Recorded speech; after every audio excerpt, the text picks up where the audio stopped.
ओए एकदम हल्ला नहीं करोगे, गंदा बात नहीं, ठीक है। देखो हम लोग पढ़ क्या रहे थे बाबू लोग, मगध साम्राज्य है ना। मगध साम्राज्य जब हम लोग पढ़े तो यहाँ पर हम लोगों ने क्या देखा था, हसीन मासुक शाह है ना।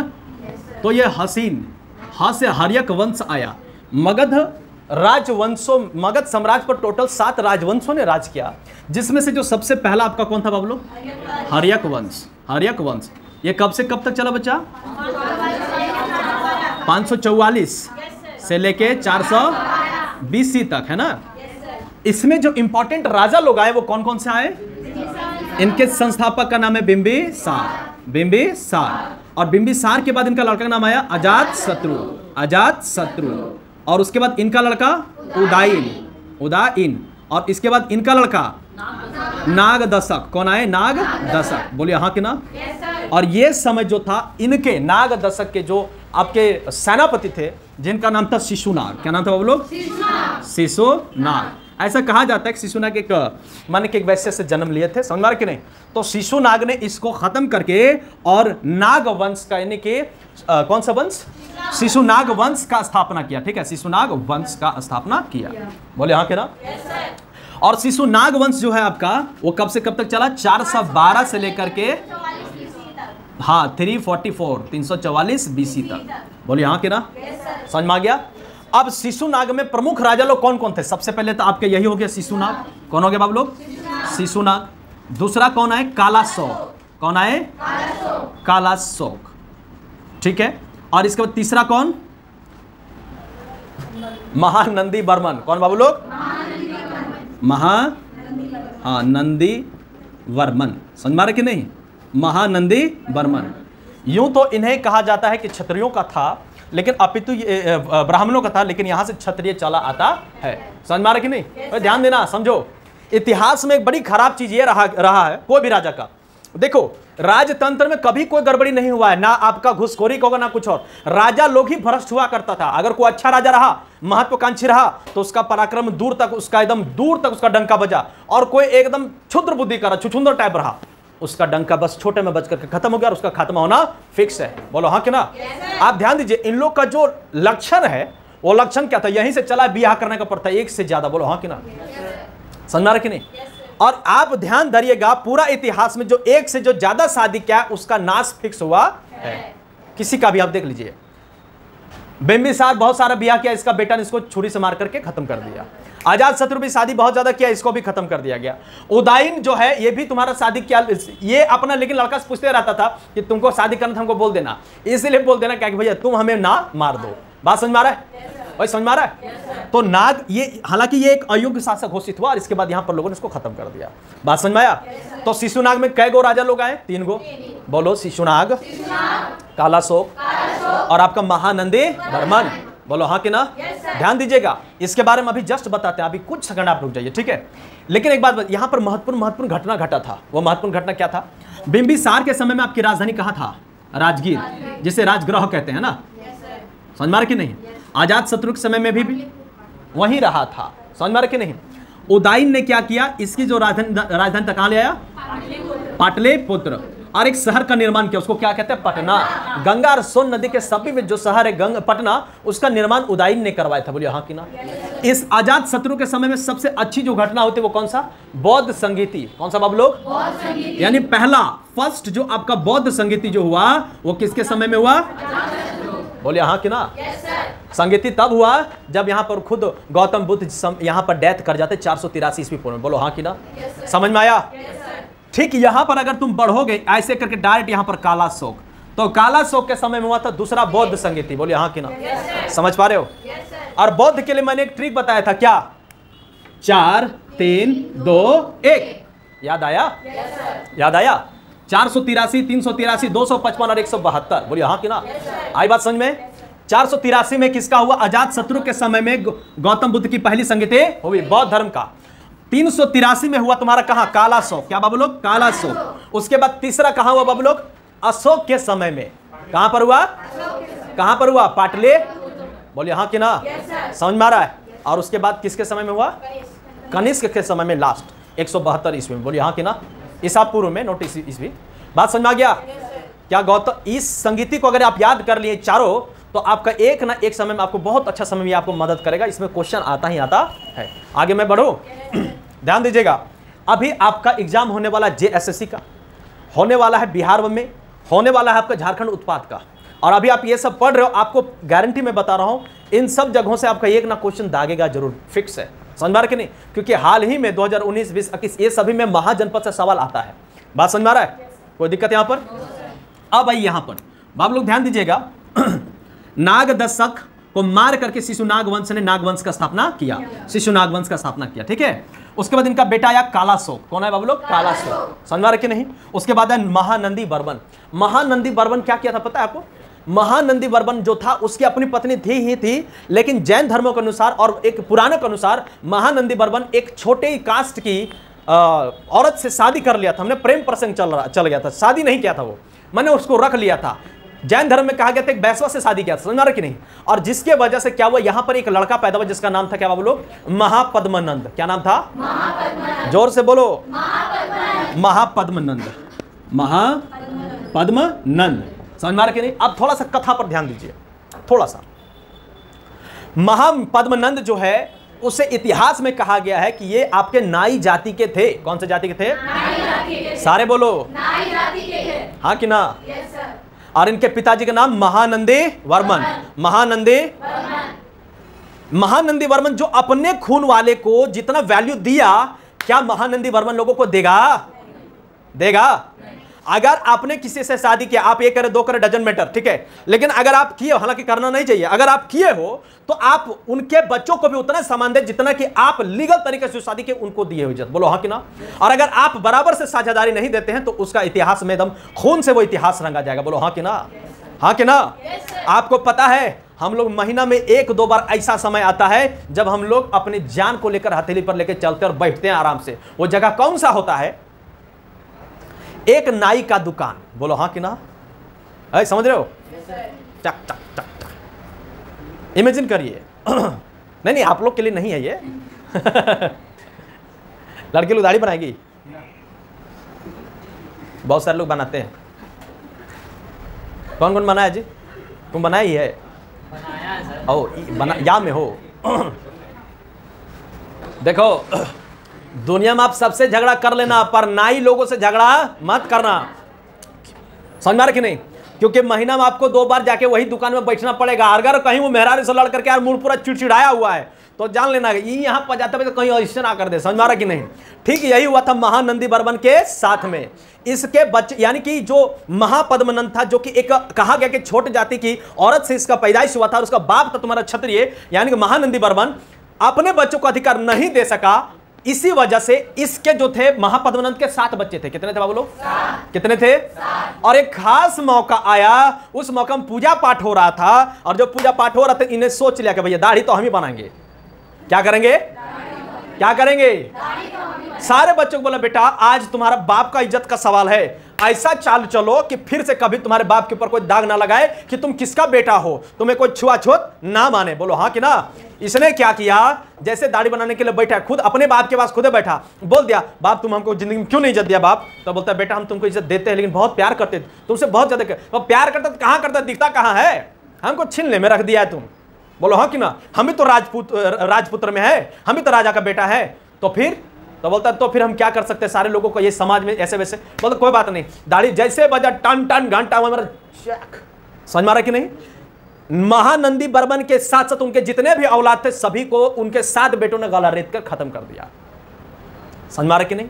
और उसके अपने बेटा के साथ में और अपने एक बना लिया था गुट पहले ही से कि हम मारेंगे तो जान लेना। उसके बाद चढ़ गया, बोला हम यहाँ के हैं। बोलो कहाँ के? मगध का अब राजा महापद्मनंद है। बोलो हाँ कि ना? हाँ कि ना? लेकिन ध्यान दीजिएगा, महापद्मनंद ने सबसे पहले एकीकृत यानी कि केंद्रीय शक्ति चलाने का सबसे पहला जो साक्ष्य है वो किसके अधीन है बाबू लोग? महापद्मनंद के। बोलो हाँ कि ना? महापद्मनंद ने क्षत्रियों का नाश करके सर्व छत्रात्मक की उपाधि धारण किया। समझ के नहीं? यानी जहां देखता था राजपूत लोगों को, जैसे देखता था किसको हमको नहीं मारना, इसको मारेंगे तो हमसे टेंशन हो जाएगा, उसको क्या करता था पकड़ के उठा के अग्रिम पंक्ति में यानी कि आने वाला जो पहल का पंक्ति होता है उसमें रख देता था। आदमी पहले दौड़ेगा, पहले लोग भाले लगने दौड़ता था पहले वाला, तो जब पहला भाला कौन खाएगा? पहले वाला जो रहेगा बोलो हाँ कि ना, मारेगा भी पहले और मार खाएगा भी पहले। अब पीछे वाला जब तो भाला निकाले, पीछे वाला समय मिला जी, तो पीछे वाला फिर दूसरा को मार देता था। बात समझ में आया? और इतना ही खतरनाक था कि अपने अग्रिम पंक्ति वालों को हथियार भी नहीं देता था, ये जान करके कि राजपूत लोग हैं आगे। बोलो हाँ कि ना, कि इसको मारना है। समझ में आया? क्यों चौहान जी, बात समझ में आ रहा है? एक बात बताइए, आपको जिससे दुश्मनी था उसको मार दिए, लेकिन इतना बड़ा नरसंहार करना क्या जरूरी था? अब कुछ राजपूत लोग जो कहेंगे कि भाई जो हुआ गलत हुआ, ये दिस दैट, नाई के खिलाफ अपना, अरे भाई ये उस समय का कथा था, ये उस समय घटना थी, ये उसकी सोच थी पर्सनल। यहाँ सभी लोग को दोष नहीं दिया जा सकता है। बोले हाँ कि ना? नहीं तो दोष ये भी है कि उसके पिताजी ने क्यों नहीं उन बच्चों पर ध्यान दिया, या उसको इज्जत क्यों नहीं दिया। बोलो हाँ कि ना? समझ में आया? समझ में आया? चलिए, अब इसका कुछ विशेष बातें जो आपका एग्जाम में पूछा जाता है कि महापद्मनंद ने नंद वंश का स्थापना किया। बाबू लोग कब किया? कब किया? 344 ईस्वी ईसा पूर्व में। समझ में आ रहा है कि नहीं? जब स्थापना किया तो व्याकरण के जो राइटर है पाणिनि, इनके परम मित्र हुआ करते थे। अपने राज्य में जो प्रधानमंत्री रहता था उनको ये राक्षस कहा करते थे। राक्षस में आपको कौन थे? आपके विष्णुगुप्त। कौन थे भाई? विष्णुगुप्त। कौन थे? विष्णुगुप्त। समझ में आ रहा है कि नहीं? अब इनके साथ साथ में इन्होंने क्षत्रियों का नाश करके भार्गव की उपाधि धारण किया। भार्गव मतलब होता है, इनको दूसरा परशुराम कहा गया। जिस प्रकार परशुराम ने क्षत्रियों को क्षत्रिय विहीन कर दिया था, उसी प्रकार आपका जो है इसने सभी क्षत्रियों को मारने के लिए प्रण ले लिया था, इसलिए इनको भार्गव कहा जाता है। लेकिन याद रखिएगा, जितना आप किसी को खत्म करने के लिए सोचिएगा उसका उन्नति और उतना ही ज्यादा होने लगता है। पूरे तरीके से किसी को भी कभी भी मिटाया जा नहीं सकता है। बात समझ में आया? वो हमेशा को खत्म कर सकता है क्या? चलो ध्यान दो भाई।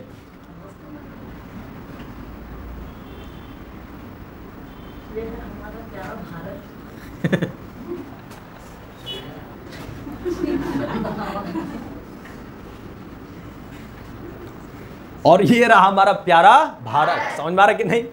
यहां पर आपका फल फूल रहा है क्या बाबू लोग? मगध अंपायर। क्या ये बाबू लोग? मगध अंपायर। तो इन लोगों ने क्या किया था? राजगीर में बनाया अपना राजधानी, फिर उदयन आया, फिर कर दिया पाटलिपुत्र, फिर ये सुसनागोला आया, वैशाली कर दिया, फिर वैशाली से कालाशोक कर दिया आपका पाटलिपुत्र। अब यहां पर ये आता है महापद्मनंद, ये अपना पाटलिपुत्र ही रखता है। बोले हाँ कि ना? समझ में आ रहा कि नहीं? अब यहां पर देखिएगा, महापद्मनंद ऐसा पहला शासक हुआ जिन्होंने आपका ये गंगा नदी के पार चल करके विंध्य पर्वत तक, यानी ये क्षेत्र तक पूरा का पूरा यहां पर राज स्थापित किया, वहां के लोगों को हरा करके। समझ में आया कि नहीं? और यहां पर ऐसे करके, हालांकि जब आपके कालाशोक आए थे तभी इन्होंने बहुत अधिक, जो भी आया इस साम्राज्य में धीरे धीरे मगध साम्राज्य का बढ़ोतरी होते चला गया, आर्या बढ़ते चला गया। बोलो हाँ कि ना? ध्यान दे पा रहे हो? क्लियर है? महापद्मनंद ने इसके बाद अटैक किया आपका कहां पर बाबू? कलिंग पर। कहां पर किया? जोर से बोलो। और कलिंग पर विजय हासिल करके, हालांकि इन्होंने बहुत पूरा हासिल नहीं कर पाया, ठीक है, लेकिन बहुत हद तक कर लिया था। तो कलिंग पर जब इन्होंने अपना अधिकार स्थापित कर लिया तो इनको कहा गया एक राट। क्या बोला गया बाबू लोग? इसलिए महापद्मनंद को एक राट का उपाधि दिया गया। कौन सा बोलो? एक राट का उपाधि। कौन सा? बोलो। महापद्मनंद को कौन कौन सा उपाधि? सर्वछत्रात्मक, भार्गव, और तीसरा कौन? एक राट। बोलो। सर्वछत्रात्मक, भार्गव, एक राट। समझ में आ रहा कि नहीं? अरे ये तो कुछ ठीको कह सकते हैं। इनका सबसे छोटा लड़का का नाम क्या था? धनानंद। क्या था? जोर से बोलो। ये भाई साहब इतना कंजूस था, इतना कंजूस था, इसको दुनिया में अगर किसी से बेइंतहा इश्क था तो वो था इसका अपना खुद का रुपया, पैसा, धन दौलत, प्रॉपर्टी। बोलो हाँ कि ना? और अपने शौक मौज के लिए वो पैसा ये उड़ाया करता। कहां पर? ऑर्केस्ट्रा में। समझ में आ रहा कि नहीं? जितना बढ़िया बढ़िया लड़की लोग हैं जो नाच सकते उसको ले आता था, नाचो जी। और इतना विशाल सेना ये कायम किया था, महापद्मनंद ही इतना विशाल सेना कायम किया था, जो इसने बोला था कि पूरा भारत को चलाएंगे। क्या करेंगे बाबू लोग? जोर से बोलो। जब सिकंदर इसके समय में आया था तो इसके विशाल सेना मगध को देख करके उल्टे पांव भागने की कोशिश किया, बोला कि नहीं लड़ेंगे, वही बढ़िया है। लेकिन इसी के बीच में आपका था कौन? चाणक्य का शिष्य चंद्रगुप्त मौर्य। उसने घुस घास करके उसी की सेना में हुड़दुंग मचा करके उसको मारपीट करके भागने पर मजबूर कर दिया था। और महापद्मनंद के समय में ही और नंद वंश के समय में ही जो सिकंदर, जो पूरा विश्व विजेता चलने के लिए आया था, ब्यास नदी से उल्टा पांव दौड़ करके लौट गया। फिर भी लोग उसे कहते हैं विश्व विजेता। अगर जो जीता वही सिकंदर, जो जीता वही चंद्रगुप्त मौर्य। समझ में आ रहा कि नहीं? इतिहास को दोहराने की जरूरत है, जरूरत। समझ में आ रहा कि नहीं? बात समझ में आया? तो बबुआ ध्यान दो। एक राट किसको मिला? महापद्मनंद। भार्गव किसको मिला? महापद्मनंद। सर्वछत्रात्मक, एकीकृत, केंद्रीकृत शक्ति। समझ में आ रहा कि नहीं? अब इसका एक लड़का आ जाता जिसका नाम था धनानंद। क्या नाम था? सबसे अधिक मोहब्बत धन और दौलत से। जो धन को देख करके खुश हो जाए उसे कहते हैं धनानंद, जिसका आनंद धन में ही बसता हो। समझ में आया? समझ में आया कि नहीं आया? अब होता क्या बच्चा, ध्यान दो। इसने अपनी सेना 20 साल कायम किया, और जब यहां पर, सुन रहे हो, जब यहां पर धनानंद के समय में जब आ गया था सिकंदर, कौन आ गया था? सिकंदर। तो होता क्या है, इस बात को आगाह कराने के लिए तक्षशिला से एक टीचर आया। उस टीचर का नाम था चाणक्य। क्या नाम था? और गया कहां? बताने के लिए कि महाराज भारत देश पर आक्रमण हो रहा है। कहां आक्रमण हो रहा है? भारत देश पर। और इतिहास गवाह है कि हमेशा गांधार जो है गद्दारों की भूमि रही है। समझ मारा कि नहीं? वहीं से थे आपके मामा शकुनी, पूरा महाभारत करवा के चले गए। अकेले मामा लोग का पावर कम नहीं होता है, बोलो हाँ कि ना? ये भगना को मारने पर हाथ कांपता है, लेकिन इनका कुछ नहीं कांपा, हृदय भी नहीं कांपा। पूरा महाभारत करवा दिया, अपना भगना को भी खत्म करवा दिया और दूसरा को भी खत्म करवाने का प्रमाण इसके पास है। बोले हाँ कि ना? समझ में आ रहा कि नहीं? तो वहां से चले आओ। समझ में आ गया? फिर आपका गांधार के राजा था अंबी, वहां के उसका बेटा नाम था अंबिक कुमार। उसने जाकर के आपके सिकंदर से हाथ मिला लिया कि महाराज आप आइए भारत देश पर। अगर सिकंदर उस समय घुस जाता तो भारत की मां बहन बेटियों को, अस्मिता को कोई बचा नहीं पाता। बोलो हाँ कि ना? और देखते देखते सब कुछ विनाश हो जाता। इसी डर के वजह से चाणक्य ने आया और धनानंद को बोलने लगा कि महाराज देखिए हमारे साम्राज्य में कितना खतरनाक हादसा होने वाला है, देश लूट जाएगा महाराज। धनानंद कहता ओहो धाधा त्रिगढ़ है, तुम हमें सिखाओगे कि राज्य कैसे चलाते हैं ब्राह्मण। समझ मारा कि नहीं? एक ब्राह्मण, इसको तो जाते से तो चिंता था, क्षत्रिय को मारिए देता था, ब्राह्मणों को वैल्यू नहीं देता था। समझ मारा कि नहीं? और कहा जाता ब्राह्मण को बावन बुद्धि होता है। बोलो हाँ कि ना? समझ मारा है? भले ब्राह्मणों ने बहुत गलत काम किया हो, पर ब्राह्मण ही देश को बचाने वाले में से है, ये भी याद रखिएगा। समझ में आया? हाँ कि ना? हाँ। तो बबुआ रे क्या बोलता है, तुम हमें सिखाओगे कि कैसे देश को चलाया जाएगा। मारा एक लात धड़ाम से जमीन पर गिरा। हाय, समझ मार कि नहीं? धड़ाम से कौन गिर गया भाई? चाणक्य। कौन गिरे? चाणक्य। इतना से भी उसका पेट नहीं भरा। क्यों नहीं भरा? क्योंकि जब धनानंद एंट्री करते हैं ना, तब वो मुजरा दिख रहा था। क्या दिख रहा था? एकदम पीरा, हाय हाय चक चक चक चक है। तू समझ रहा कि नहीं? अब इसी हालत में हो गया क्या, ये एंट्री करके महाराज आप यहाँ ऑर्केस्ट्रा देख रहे हैं, दुश्मन सेना ने आक्रमण कर दिया। बोला भाग दुश्मन, पहले हमको मजे लेने दो। बोलो हाँ कि ना? और इसी वजह पकड़ता उसको शिकायत सिखा, इसको पकड़ घसीट के बाहर कर दो। जैसे उसको सिखा, देखो ब्राह्मण की शिखा को, हिंदू में एक चीज है, शिखा बहुत इंपॉर्टेंट रखता है। जैसे उसको शिखा पकड़ के घसीट के बाहर किया, महाराज शपथ लिया, चाणक्य का शपथ, बहुत खतरनाक, कि शिक्षक को कम आंकने की कोशिश मत करिए, शिक्षक के गोद में विनाश और उत्थान दोनों बसता है। बोलो हाँ कि ना? तो उत्थान के रूप में चंद्रगुप्त मौर्य को राजा बना दिया और विनाश के रूप में धनानंद को विनाश। बोलो हाँ कि ना? बोला जब तक हम तुम्हारा समूल नाश ना कर दे और ऐसे शासक को ला करके यहां नहीं बैठाते जो भारत देश को चलाने के लिए सुयोग्य हो, तब तक हम अपनी शिखा नहीं बांधेंगे। बात समझ में आ रहा है? ओए ब्राह्मण बुद्धि, समझ में आ रहा है? बात समझ में आ रहा है? बोलो अयोध्या धाम की। समझ में आ रहा है? तो महापद नंद कैसा था? एकदम क्रूर था, एकदम निहायत ही जाहिल था। समझ में आ रहा है कि नहीं? और ये आपका इसको कहा था निरंकुश, किसी को सुनवे नहीं करता था। समझ में आ रहा कि नहीं? इसका बेटे का नाम था दूरधरा। क्या नाम था बाबू लोग? क्या नाम था? दूरधरा। किसके और ध्यान देने लगी थी? चंद्रगुप्त। चंद्रगुप्त। अगर दूरधरा नहीं होती तो नंद वंश के आखिरी राजा धनानंद को हराना बड़ी मुश्किल था। धनानंद इतना खच्चर था ही कि किसी में इसका बनता ही नहीं था। अपने पैसे के जोर पर, ताकत के जोर पर, सेना के जोर पर इसने पूरा एकदम बहुत लोगों में अस्थिरता फैला कर रखा था, एकदम हालत खराब करके रखा हुआ था। इसी का फायदा उठाया चाणक्य ने और एक सहारा लिया चंद्रगुप्त मौर्य का, तैयार करवाया जगह जगह पर से, हर जगह पर से, और तख्ता पलट कर किसका करवा दिया? नंद वंश के आखिरी राजा धनानंद का। और क्या बोला? धाधा त्रिकट धय। समझ में आ रहा कि नहीं? क्या बोला जी? त्रिकट धा त्रिकट धा त्रिकट धा त्रिकट धा धाधा त्रिकट धय। बात समझ में आ गया? समझ में आया? क्या हो चौहान भाई? एक वो क्षत्रिय था जो गर्दन काटने के बाद भी लड़ने के लिए तैयार थे, और इसका हल्का खून बह गया, मैं को कर ले। मैं गलत बोल रहा हूं क्या? हाँ कि ना? सुनिएगा, आचार्य चाणक्य यानी एक शिक्षक और उसका एकमात्र लड़का नाम था चंद्रगुप्त मौर्य। इन्होंने कभी अगर अपने इच्छा शक्ति नहीं दिखाता तो कभी भी धनानंद को हराया नहीं जा सकता था। बोलिए हाँ कि ना? बात समझ में आ रहा है? इसीलिए जब तुम टीचर की बात से रहोगे तो जेपीएससी, बीपीएससी, यूपीएससी का कोई भी एग्जाम निकालने के लिए सक्षम बन जाओगे और अपने हीरो बनोगे। नहीं नहीं भाई, हम अपने तरीके से कर लेंगे, तो फिर क्या होगा? बाद में फिर नेता लोग के पीछे क्या करोगे? जिंदाबाद जिंदाबाद। समझ में आ रहा कि नहीं? कोई जाति धर्म के लिए लड़ेगा, कोई अपने वजूद के लिए लड़ेगा, कोई यदुवंशी बन जाएगा, कोई राजवंशी बन जाएगा, कोई पठान बन जाएगा, कोई यही सब चलते रहेगा नौटंकी। इसीलिए टीचर के पास पढ़िए, इक्वालिटी की भाषा समझिए और काम खत्म करिए। बोलो हाँ कि ना? बड़ा बनिए, बड़ी सोच रखिए। कोई दिक्कत यहाँ पर बच्चा? कोई दिक्कत यहाँ पर? चलो आज का क्लास यही रहता, ठीक है।